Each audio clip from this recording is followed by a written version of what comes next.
So, you want to play Final Fantasy XIV with a controller. Maybe you find the mouse and keyboard setup too difficult to use. Maybe you prefer playing games with a controller and are playing the game in the living room. Or maybe you're stuck on console and have no choice. Otherwise, PlayStation controllers are pretty much your only option, unless you have a Cronus Max or something like that. But in case you're wondering what controller works best for Final Fantasy XIV, and if that's the case, then look no further. Hey guys, what's up? It's Umbruhh here, and today I want to be talking about some of the best options for controllers in Final Fantasy XIV. Not necessarily which is the best to use, but more so some of the pros of these various controllers on my list. Let's start off with just some general suggestions. So, just like virtually every game on PC, Final Fantasy XIV has native Xbox controller support. And Final Fantasy XIV is one of the few games on PC that has native PlayStation controller support. So this means that all you have to do is just connect your PlayStation controller when you boot up Final Fantasy XIV. No need for Steam or Big Picture or DS for Windows, which is great because it's kind of a pain to set up whenever you're using a PlayStation controller for other games. So, like I mentioned earlier, this isn't a list of talking about which controller is better than the other, but rather highlighting some of the best attributes of each controller for Final Fantasy XIV. Everybody's personal preferences may vary, so fair warning, I will only be talking about conventional controllers, so no mouse controller hybrids, no arcade sticks, and of course no Guitar Hero controllers. Stay tuned for how to get max level in 1 minute for Elden Ring next week, if you want to see content like that. So, first off, let's start off with the Xbox controller. So, the controllers for Xbox One and Xbox Series X, because let's be honest, their design is pretty much the same thing. So while Final Fantasy XIV isn't on an Xbox system, it has controller support for Xbox One, including the button layouts, for like the longest time. And the good thing about Xbox controllers is that they are ubiquitous in almost every electronic store, even if they don't have any official ones, or they're too expensive. There is always going to be an Xbox controller available in stock at your local GameStop, Walmart, Best Buy. They're pretty easy to find. Although fair warning, not every Xbox controller has Bluetooth. So if you have an Xbox One controller before the Xbox One S refresh, there's a different kind of look between them, so it's easy to tell which is which. You will need to purchase a wireless adapter if you desire to play Final Fantasy XIV with a wireless controller. And if your controller has paddles like the Elite controller, it's great because you can hotkey them to any button you desire through the Xbox Accessories app. Since that Steam doesn't recognize the paddles, but if you use the Xbox Accessories apps, you can fix that. And this is especially great if you have certain attacks hotkeyed to buttons that use the D-pad, so you can just set your paddles to your D-pad, which makes it a lot easier to attack and move, and this is especially useful if you're a melee or a tank. And now, I want to be talking about the DualShock 4 and the DualSense, so just the PlayStation controllers in general. While I do like using the Xbox controller on PC, I will be honest, I do prefer using the PlayStation controllers for Final Fantasy XIV.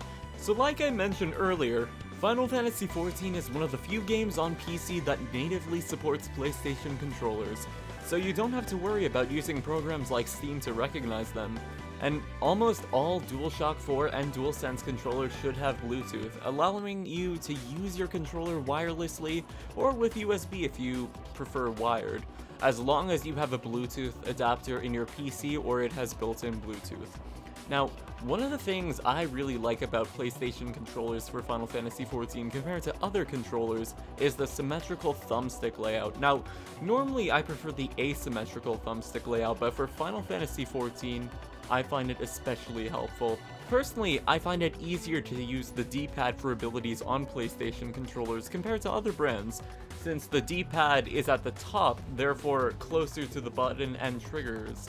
And unlike the Xbox controller, both the DualShock 4 and the DualSense have a touchpad and gyro functionality. If I'm even saying that word right, gyro? Whatever.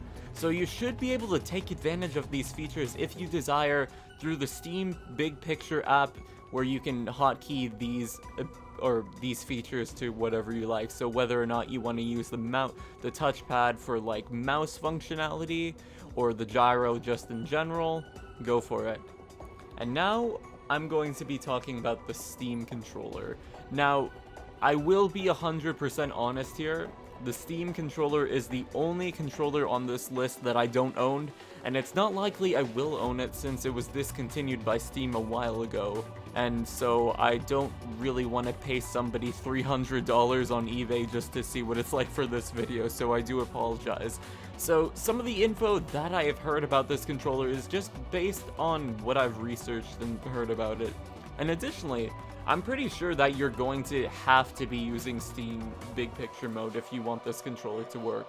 Now, this controller is pretty cool. Like, the trackpad is definitely unique, and it's great if you want to take advantage of it when using cursor functionality, since I'd imagine it'd be a lot more responsive than a thumbstick. And similarly to the Elite controller and the DualShock 4 back button, going back to the DualShock 4, if you have a back button, you can use it and hotkey buttons to whatever you like.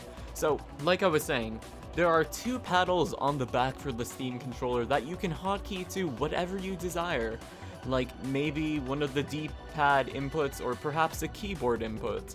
And this controller does offer a lot of unique functionality since its design and capabilities are a lot different from other controllers.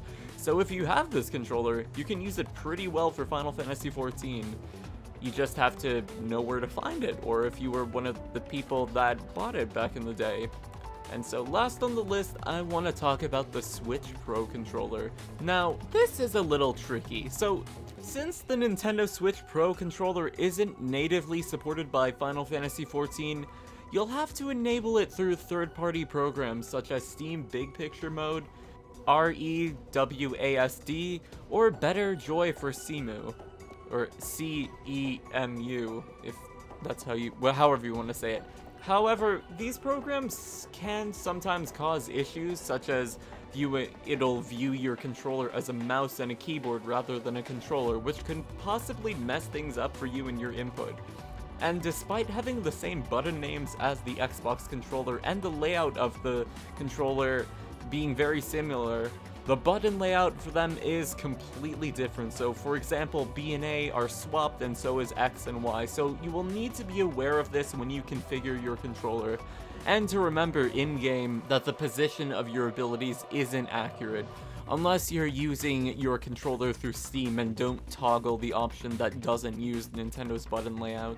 Kind of, it would work like, in terms of layout, you could have it work like the Xbox controller, where the down button is registered as A and the right button is registered as B, so technically it would be B and A are reversed.